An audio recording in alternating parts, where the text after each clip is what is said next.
كان التليفون عم يدق.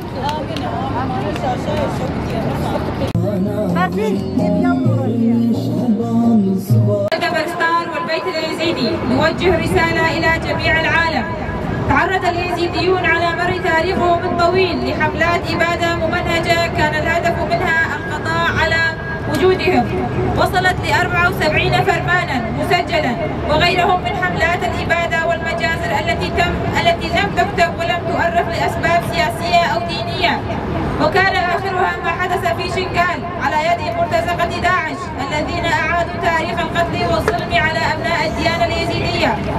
وما حل بهم من عذابات وويلات أن الهجمات التنظيم الإجرامية ما هي إلا مرآة للتاريخ الدموي والظلم والاضطهاد والفرمانات التي تعرض له اليزيديون، والتي لم تسجل في كتب التاريخ المزيفة التي كانت دائما وأبدا سجل لتلميع صورة الضغاط. ومع كل هذه الفرمانات ما زال اليزيديون على هذه الأرض محافظين على عاداتهم وتقاليدهم وثقافتهم، مؤمنين بمبادئ دينهم الداعية إلى الحب والأخوة والسلام ونبذ كل مظاهر الكراهية العنصرية.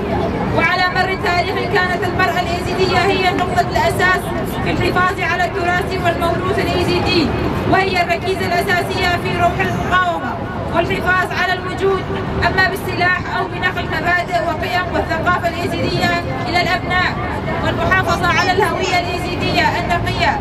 فالأم دائما وأبدا هي الأساس في زرع الثقافة التفاني والدفاع عن الأرض والكرامة في الأبناء. وتحول التاريخ المؤلم في 3 آب 2014 للشنغاليين ولعموم اليزيديين ورغم وحشيته لنقطة فاصلة في تاريخ اليزيديين لما نتج عنها من تنظيم ووعي بين أبناء الديانة اليزيدية في أهمية الحفاظ على وجودهم. فامتلك اليزيديين القوات العسكرية متمثلة بوحدات المرأة شنغال يجشي ووحدات مقاومة شنغال يبشي وقوات أمنية متمثلة بأسايش يزيد خان وإدارة ذاتية تراعي مصالح اليزيديين وتطالب بحقوقهم والدفاع عنها والحفاظ على وجودهم ضمن الجغرافيا المتواجدين فيها، والتأكيد على أنهم عنصر مهم في نشر السلام والحرية ولا يمكن أن أبدا إنكار. ومع ذكرى الفرمان ما قدمه مقاتلو ومقاتلات الجريلا ووحدات حماية الشعب والمرأة وعموم شعب روجافا لأهالي شنغال، ويسعنا أن نحيي مقاومتهم وتضحياتهم ونستذكر جميع الشهداء الذين قاموا في شنغال ولأجل تحرير مقتطفات اليزيديات ولأخذ بثارهم وتوجيه الشكر لهم، ولكل قوة عسكرية أو مدنية قدمت يد المساعدة وخففت ولو جزء بسيط من الأم اليزيديين.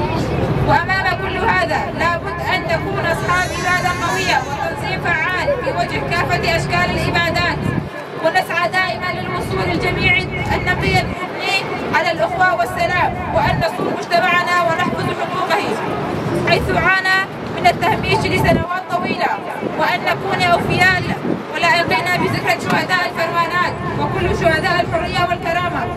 ودبرستان في الحسكة والمجلس المرأة في البيت اليزيدي 2/8/2024.